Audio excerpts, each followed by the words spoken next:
Department, Jeffrey Madry, abruptly resigned after he was accused of demanding sex from a subordinate in exchange for overtime. What were your reactions when you learned of some of these allegations over the weekend? Serious allegations, and very troubling, and they have to be investigated accordingly. And that is what the police commissioner is doing, and any other entity is going to do. I want you to be assured that we do put our best efforts in to reduce overtime. Our biggest challenge with reducing overtime is the unforeseen and unknown. A lot of times where we have our plans and overtime is mapped out, situations arise, protests, terrible shootings where there's high retaliation, and this requires us to hold over additional resources, additional personnel. So this is really a big factor in why our overtime continues to fluctuate, where we don't meet our projections because we have these unforeseen circumstances, and it's all around public safety, around keeping the community safe, keeping traffic moving, and keeping young people safe. Yo, face! Show your face, please! With sugar on top!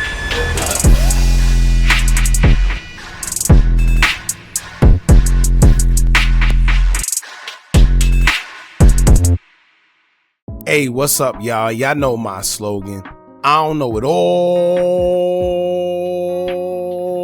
but I know what I've been through. Now, before we get into this video, make sure you check us out on Patreon at www.patreon.com/Hookah Anonymous _. You guys been telling us to create one for the longest, so we recently created a community where we will upload videos that we can't share on YouTube due to their guidelines. We'll also be dropping the latest to there first, behind the scenes information that you wouldn't find anywhere else on our socials.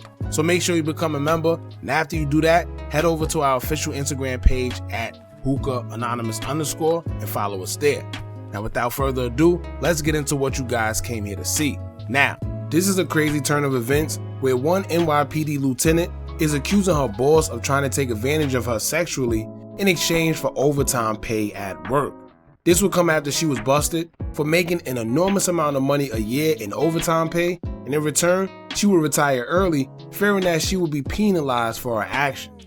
But after retiring, she didn't stop there, because I guess she figured if she's going to go down, she's not going down without a fight, nor is she going down alone.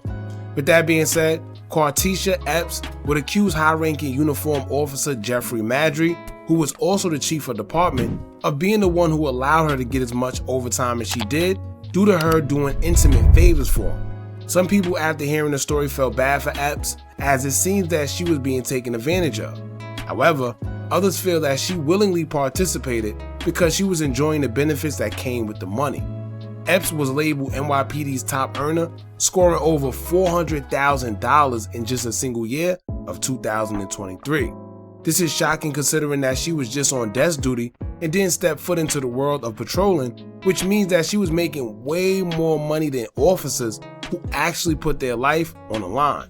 An investigation will show that Epps averaged 74 hours a week according to the money she was being paid, but Internal Affairs felt that she wasn't actually working the hours and instead she was falsifying documents.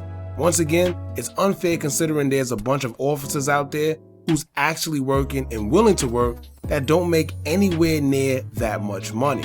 Not to mention the officers that lost their life in the line of duty as they try to do their job. We're going to take a look into what led Quartisha Epps getting busted in the first place, leading her to then accuse Chief of Department Jeffrey Madry of coercing her to perform intimate favors. By the end, I want y'all to let us know if y'all think she was forced or she's just coming up with a story due to her getting busted in her own scandal. Now before we get into everything, make sure y'all hit that thumbs up button so we can get this video into the algorithm, and if you're not subscribed to the platform already, make sure you do so now. Let's get into it. Some of you may or may not know, but statistics show that intimate actions amongst officers in the workplace, especially correction officers, is more common than people may think. Sometimes it go unnoticed because officers do a good job at hiding it, but then some officers mind their business. But on the other hand, you have times and situations like this where one officer may put the other one on blast and blow everything up. 51-year-old Quartisha Epps is a 3-time cancer survivor who was accused of doing just that. After Internal Affairs would bust her, for making almost $500,000 in a single year due to overtime pay. Epps, who was just shy of 20 years with the NYPD, filed for retirement, which came as a shocker because she wouldn't get the pension that officers who hit the 2-decade mark usually would receive. Investigators have accused Epps of allegedly falsifying overtime hours and signed off on the time cards herself. During the Internal Affairs investigation, they would find out that Epps worked nearly 1,627 hours of overtime on top of her regular shift and averaged 74 hours per week. The overtime plus her normal $164,477 base salary put her over $400,000, making her the highest paid NYPD employee. Now, I think personally, once she realized that she made that much money and they acknowledged her for it, she should have known that she was going to get caught. Of course, they were going to look into why or how she earned so much money, and it was definitely going to come to light. It was all just a matter of time. Now, it being reported that Epps was snitched on by another unknown officer, which led to the investigation by Internal Affairs in the first place. One Bronx police officer would react to her being the highest paid officer, and he would say, quote, "What administrative work requires you to stay there 115 to 120 hours every effing month to apply that type of money?" And he's right. On top of that, it's been reported that complaints were filed against Epps over coming into work late and leaving early, or sometimes not even coming in at all. So knowing that she was coming late and leaving early on top of not even coming at all makes it almost impossible to have that much time in to even make a salary of $400,000. Keep in mind, Jeffrey Maddrey, the head of the admiration that she worked under, himself only made $292,000 that same year, as she made almost $500,000.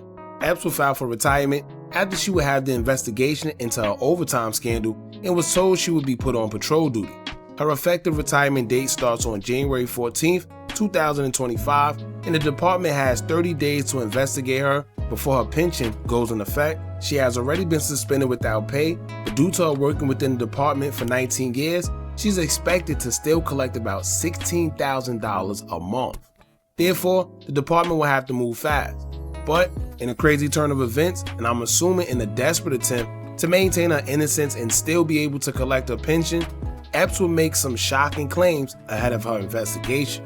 Epps filed an EEOC complaint, which is an Equal Employment Opportunity Commission, stating that between June 2023 and December 16, 2024, Chief of Department Jeffrey Maddrey engaged in something called quid pro quo sexual harassment by coercing her to perform unwanted intimate favors in exchange for overtime opportunities.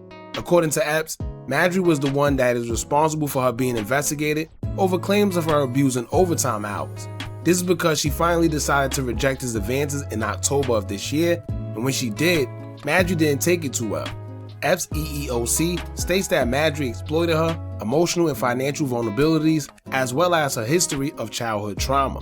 She worked under Maddrey on his previous post, but says the intimate propositions didn't start until after he became chief of department in 2021. She stated in 2023, he made the proposition for the overtime and then forced himself on her right in his One Police Plaza office against her will. Since the allegations have came out, Jeffrey Maddrey has resigned himself recently, which got people thinking that these claims against him just may be true after all. Because if they weren't, why resign? Epps' attorney Eric Sanders issued a statement on her behalf, as he would say, quote, "Ms. Epps has endured profound harm at the hands of individuals who exploited their positions of power for personal gain. The retaliation she faced for standing up to this abuse underscores the need for immediate reforms to address systemic failures within the NYPD." Jeffrey Maddrey's lawyer, Lambros Lambrou, issued a statement calling the claims meritless and would say, quote, "What a convenient time to accuse somebody of misconduct after she's caught stealing time. She's obviously drowning in the deep end of the pool without a lifesaver. She wants to take down as many people as she can." Now, he does have a point, because I thought that if this was an issue and if she was so affected by it, why did she wait to get caught in order to bring it up? Because this means that if she would have never got caught stealing time, then maybe everything would still be going smoothly as it did before. Now, like I said, it may be true. However, Maddrey has been the subject of other misconduct allegations and have been accused of a police captain of trying to give her similar advances in the past, but she declined him for years. An officer by the name of Gabrielle Wells, who has filed an intimate harassment lawsuit against another top officer, stated that she tried to avoid interacting with Madry because he oftenly tried to kiss her. Allegedly, he even hid with the door locked and lights turned off. But on top of that, another former officer has claimed Madry coerced her into a years-long affair while he was her supervisor, but a case against him was dismissed last month. Now, as more news about this situation come out, I'll try to keep you guys updated, but I'm gonna tell you that something just don't sound right. Do I think the chief of department is innocent? No. But in the case between him and Quartisha Epps, I don't believe that assault was involved.